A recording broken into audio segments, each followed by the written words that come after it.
Hello everybody, selamat datang di Debs Academy Radio, podcast yang membahas isu-isu seputar organisasi dan sumber daya manusia. Dan ini adalah pembawa acara kita.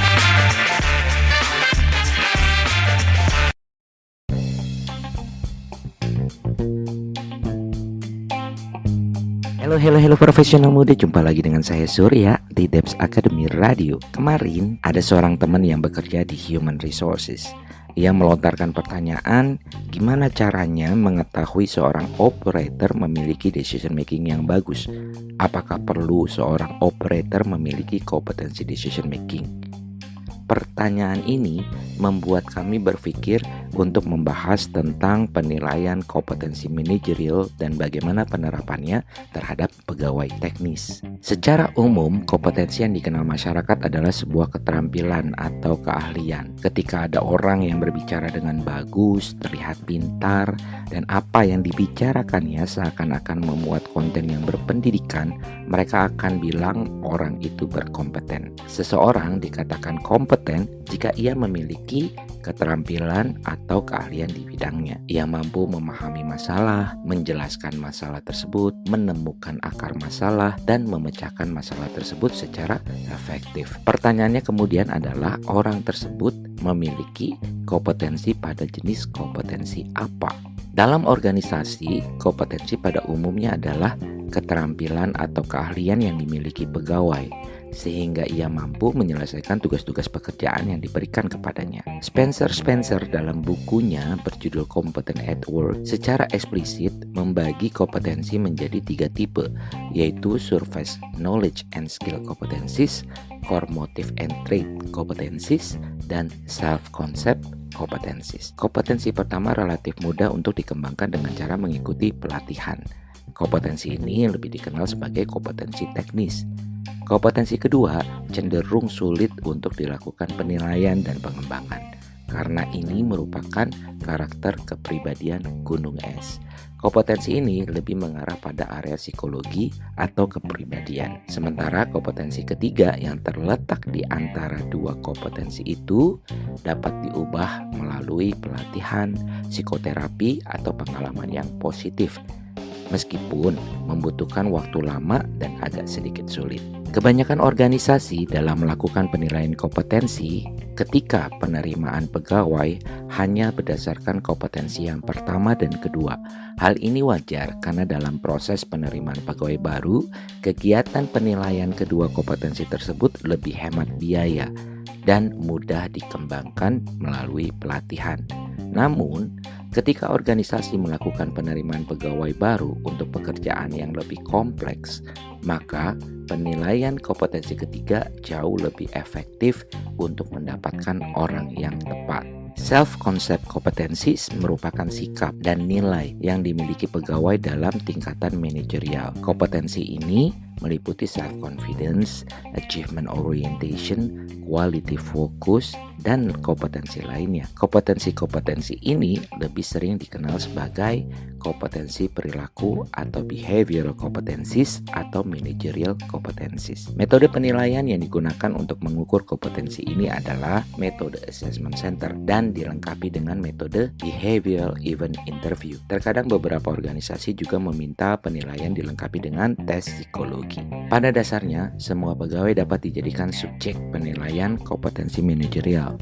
Namun, model kompetensi ini umumnya ditujukan untuk mencari orang-orang yang berkinerja superior di atas mereka yang berkinerja rata-rata. Sementara, untuk pegawai profesional atau yang berfokus pada bidang teknis tidak menjadi sasaran utama, termasuk mereka yang berada di posisi manajer keuangan, manajer operasional, manajer pemasaran, manajer penjualan, dan manajer teknis lainnya. Hal ini karena pegawai teknis dalam pekerjaannya melibatkan pemanfaatan pengetahuan teknis. Mereka lebih sering berurusan dengan masalah yang berkaitan dengan mesin, angka, atau proses fisik, bukan berkaitan dengan masalah interpersonal. Pegawai teknis yang berkinerja superior menggunakan keterampilan interpersonal dan kerjasama hanya untuk menyelesaikan pekerjaan teknis mereka.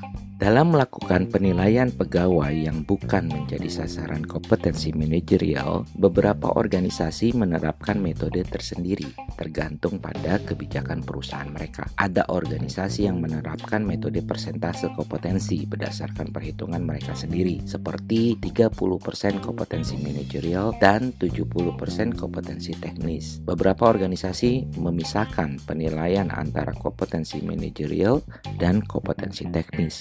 Ada juga yang menerapkan sistem bobot dengan mencampurkan kompetensi manajerial dan kompetensi teknis. Spencer sendiri menyarankan untuk membuat kelompok khusus atau cluster, di mana ia menamakan kelompok tersebut dengan nama individual kontributor. Ia mencampurkan kompetensi teknis dan kompetensi manajerial dalam satu kelompok. Metode pengukuran yang digunakannya menggunakan sistem bobot yang dikenal dengan Just Noticeable Differences. Berdasarkan hasil penelitian yang dilakukannya, Spencer mengemukakan beberapa unit kompetensi yang sering muncul ketika pegawai profesional atau teknis dilakukan wawancara. Unit kompetensi yang paling berbobot adalah kompetensi pencapaian hasil, mempengaruhi, berpikir konseptual, berpikir analisis, dan inisiatif.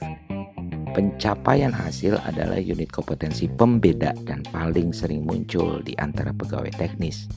Unit kompetensi mempengaruhi lebih sering muncul ketika mereka mempresentasikan pekerjaannya di depan para manajemen. Berpikir konseptual dan analisis lebih banyak keluar ketika memecahkan permasalahan teknis yang terjadi di lapangan. Sementara inisiatif lebih sering keluar karena sikap keuletan atau ketekunan pegawai untuk mengerjakan pekerjaan yang sulit sampai tugas tersebut selesai dikerjakan. Sementara itu, beberapa unit kompetensi yang berkaitan dengan unit kompetensi yang sering muncul tadi juga terlihat dalam wawancara. Namun, secara frekuensi, bukti-bukti perilaku kompetensi tersebut tidak terlalu banyak ditunjukkan. Unit kompetensi tersebut antara lain kepercayaan diri, pemahaman interpersonal, perhatian pada urutan pekerjaan dan kualitas hasil, pencarian informasi, kerjasama, dan keahlian teknis. Unit-unit kompetensi tersebut saling berkaitan dengan unit-unit kompetensi yang paling sering muncul tadi. Menjadi pegawai teknis yang unggul menunjukkan peningkatan kedewasaan diri dan kemauan untuk belajar dari pengalaman. Ada beberapa unit kompetensi manajerial yang muncul akibat pengembangan ini. Namun secara frekuensi tidak sering muncul karena bergantung pada pengalaman positif yang dialami oleh pegawai. Unit kompetensi tersebut diantaranya adalah kompetensi memberikan arahan sebagai pemimpin kelompok, mengembangkan orang lain, pengelolaan konflik, dan membangun hubungan. Pegawai teknis lebih sering membangun hubungan dengan pihak internal dibandingkan dengan pihak eksternal. Mereka yang sering ditunjuk untuk memimpin kelompok dan diberikan kewenangan penuh untuk mengelola timnya akan lebih menunjukkan kemampuannya dalam memimpin kelompok, memberikan arahan, mengelola konflik, dan mengembangkan orang lain. Dalam melakukan penilaian kompetensi manajerial terhadap pegawai profesional atau teknis memang memiliki keunikan tersendiri. Selain karena bukti perilaku yang sering keluar hanya terkait dengan pekerjaan teknisnya, organisasi juga memerlukan kamus kompetensi teknis untuk masing-masing bidang teknis dalam organisasi. Tentunya dalam melakukan penilaian kompetensi teknis, organisasi membutuhkan para ahli di bidang teknis terkait sebagai penilai kompetensi. Perpindahan posisi profesional teknis ke posisi manajerial juga memerlukan pengembangan kompetensi interpersonal dan manajerial, khususnya unit kompetensi pemahaman interpersonal, kompetensi mempengaruhi, dan kerja sama tim. Dengan demikian, waktu dan biaya yang dikeluarkan pun akan semakin lama dan mahal. Untuk itu, sebaiknya organisasi lebih melakukan analisa mendalam terhadap kebijakan manajemen talenta organisasi, sehingga penilaian kompetensi pegawai lebih terarah dan terfokus pada kebutuhan pengembangan kompetensi pegawai dan program seleksi promosi pegawai. Nah, gimana profesional muda? Setelah mendengar gambaran tadi, pertanyaan gimana caranya mengetahui seorang operator memiliki decision making yang bagus? Apakah perlu seorang operator memiliki decision making? Kira-kira jawaban yang tepat menurut profesional muda apa? Selamat berpikir konseptual dan analisis. Sampai jumpa di episode berikutnya dan salam Debs.